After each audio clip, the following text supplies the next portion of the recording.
बुलंदशहर में गठबंधन की संयुक्त प्रेस वार्ता के दौरान अखिलेश यादव और जयंत चौधरी ने एनसीपी सपा रालोद के अनूप शहर विधानसभा के प्रत्याशी के शर्मा की जीत का दावा किया है। पूर्व मुख्यमंत्री अखिलेश यादव के मुताबिक शरद पवार की पार्टी राष्ट्रवादी कांग्रेस यूपी में अपना खाता खोलने जा रही है।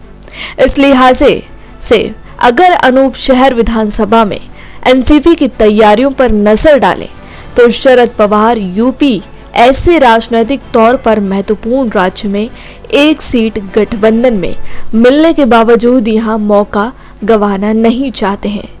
यही वजह है कि अनूप शहर विधानसभा में महाराष्ट्र और दिल्ली की पार्टी की राष्ट्रीय टीम कई दिनों से डेरा डाले हुए है। इस सीट को जीतने की जिम्मेदारी पार्टी ने अपने राष्ट्रीय प्रवक्ता और राष्ट्रवादी युवक कांग्रेस के राष्ट्रीय अध्यक्ष धीरज शर्मा को चुनाव प्रभारी बनाकर दी है। उनके मार्गदर्शन के लिए दिल्ली प्रदेश अध्यक्ष योगानंद शास्त्री भी जमे हुए हैं। पिछले दिनों महाराष्ट्र सरकार के कैबिनेट मंत्री नवाब मलिक भी 2 बार दौरा कर चुके हैं। पार्टी के राष्ट्रीय प्रवक्ता धीरज शर्मा के मुताबिक हम सपा रालोद के स्थानीय स्तर पर मजबूत संगठन और एनसीपी के कार्यकर्ताओं की मेहनत और वरिष्ठ नेताओं के आशीर्वाद से यूपी विधानसभा में प्रवेश करने जा रहे हैं। उन्होंने ऐसा कहा है। मुख्यमंत्री योगी आदित्यनाथ जी कहते हैं कि जिससे आपने गठबंधन किया है अखिलेश यादव गुंडों की सरकार है, तो इसके ऊपर आप क्या कहना चाहेंगे? देखिए, पूरे 5 साल देखा है गुंडा राज किसके कार्यकाल में सबसे ज़्यादा बढ़ा है। इन 5 सालों में जितना गुंडा राज हम सब लोगों ने इस उत्तर प्रदेश में देखा है उतना किसी के कार्यकाल में नहीं रहा। इसका साफ मतलब ये है कि असली गुंडा राज भाजपा के कार्यकाल में और सबसे बड़े प्रदेश के गुंडे योगी जी खुद हैं। अभी बुलंदशहर में भी ये कांड हुआ है, इससे पहले हाथरस में भी हुआ था। उन पर अक्सर उंगलियां उठती रहीं, उन पर ना एफआईआर होती थी, ना ही कोई ऑब्जेक्शन जाता था, और सरकार भी अपने नुमाइंदों को बचाने का प्रयास करती थी। उस पर क्या कहना चाहेंगे? देखिए, जब प्रदेश के मुख्यमंत्री खुद मुख्यमंत्री बनते ही अपने ही केसेस को क्लियर करवाने में लग जाएं, तो आप समझ सकते हैं कि कानून व्यवस्था क्या है उत्तर प्रदेश में। तो यहाँ पे कहीं पे भी कुछ नहीं, जंगल राज है। और इस प्रदेश को अब ज़रूरत है, एक अच्छे सुशासन की ज़रूरत है, जो मुझे लगता है कि आने वाले समय में गठबंधन की सरकार एक अच्छा शासन उत्तर प्रदेश की जनता को देगी। आप एनसीपी से आए हैं, एनसीपी भी एक दबंग पार्टी के तौर पर अपनी छवि के महाराष्ट्र में मानी जाती है, और यूथ विंग के आप अध्यक्ष भी हैं और यूपी के प्रभारी भी हैं। तो जो योगी जी का गर्मी वाला बयान था उस पर क्या आपका व्यू होगा? देखिए, मुझे लगता है मुख्यमंत्री जी ने जिस तरीके से गर्मी वाला बयान दिया है ये उनकी बौखलाहट है।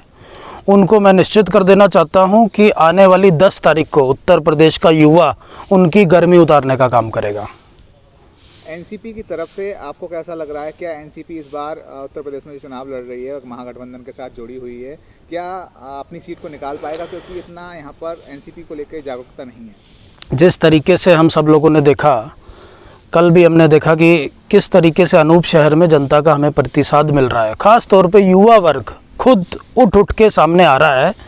इसका मतलब ये है कि वो बदलाव निश्चित है। यहाँ पे अनूप शहर से हमारे प्रत्याशी के शर्मा जी जीत रहे हैं, और मुझे पूरा यकीन है कि गठबंधन के साथ सभी लोग आने वाले 10 तारीख को वोट डालेंगे।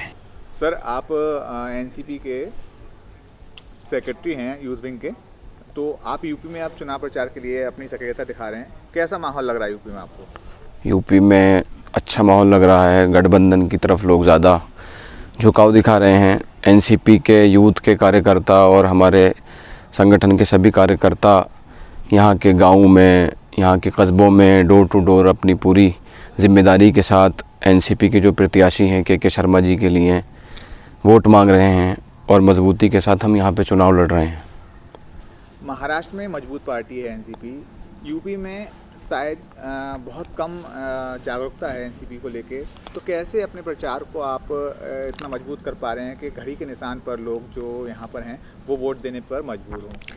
नहीं, महाराष्ट्र में एनसीपी सत्ता में है वो एक अलग बात है, लेकिन एनसीपी के जो राष्ट्रीय अध्यक्ष हैं हमारे नेता आदरणीय पवार साहब, वो सिर्फ महाराष्ट्र के नेता नहीं हैं, वो पूरे देश के नेता हैं। और उनकी पहचान एनसीपी है। और एनसीपी को हमें ज़रूरी नहीं है कि हमें घर घर तक बताना पड़ रहा है, हमारे नेता का नाम काफ़ी है।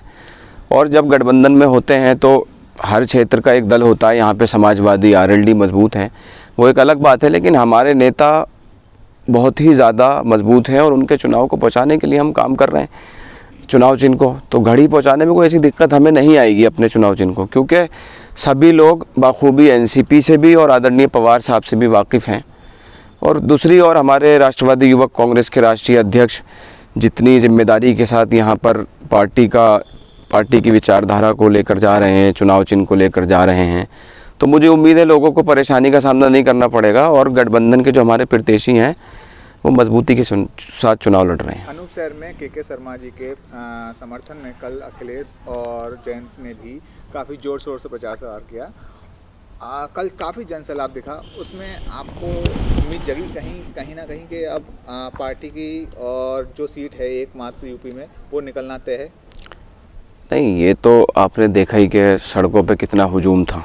सबसे बड़ी बात है कि आपने देखा कि भाजपा ने पूरा सरकारी महकमा, सरकारी बसें और ये सारी चीज़ें पैसा खर्च करके भी इतनी भीड़ नहीं जुटा पा रही है। लेकिन कल आपने देखा कि यहाँ विधानसभा के जो युवा हैं, जो नौजवान हैं, वो किस तरीके से, मतलब वो ऐसा नहीं है कि उनको हमने बुलाया है, वो अपने तरफ से, अपने दिल से, अपने मन से सड़क पे खड़े हुए और आदरणीय अखिलेश यादव जी, जयंत जी के साथ में उनके रोड शो में पूरे जोश के साथ दिखे।